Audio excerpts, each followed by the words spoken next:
أعوذ بالله من الشيطان الرجيم. بسم الله الرحمن الرحيم. وإلى مدين أخاهم شعيبا قال يا قوم اعبدوا الله ما لكم من إله غيره قد جاءتكم بينة من ربكم فأوفوا الكيل والميزان ولا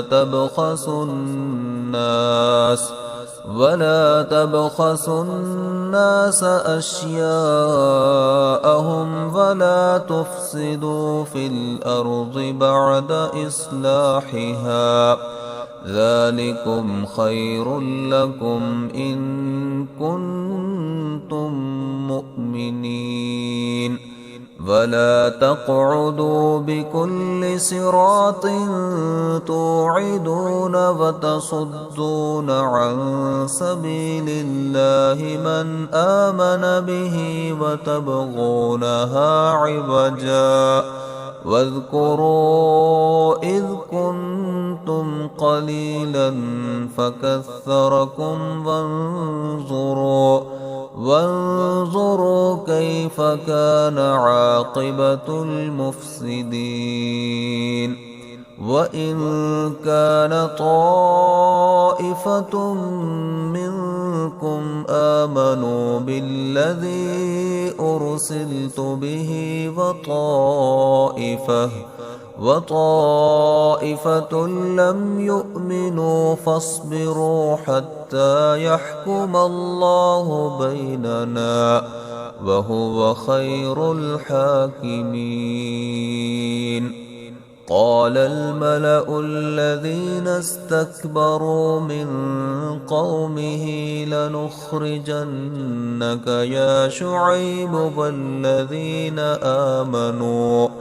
والذين آمنوا معك من قريتنا أو لتعودن في ملتنا قال أولو كنا كارهين.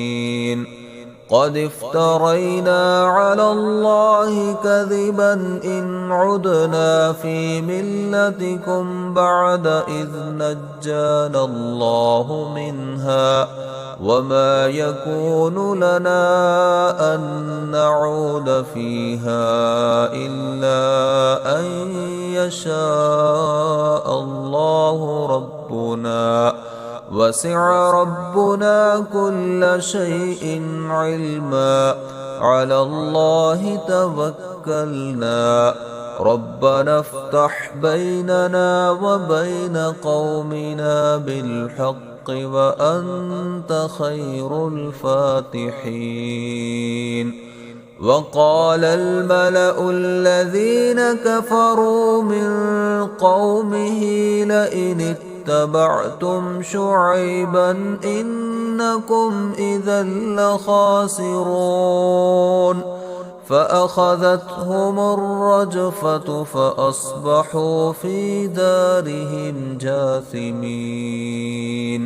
الذين كذبوا شعيبا كأن لم يغنوا فيها الذين كذبوا شعيبا كانوا هم الخاسرين.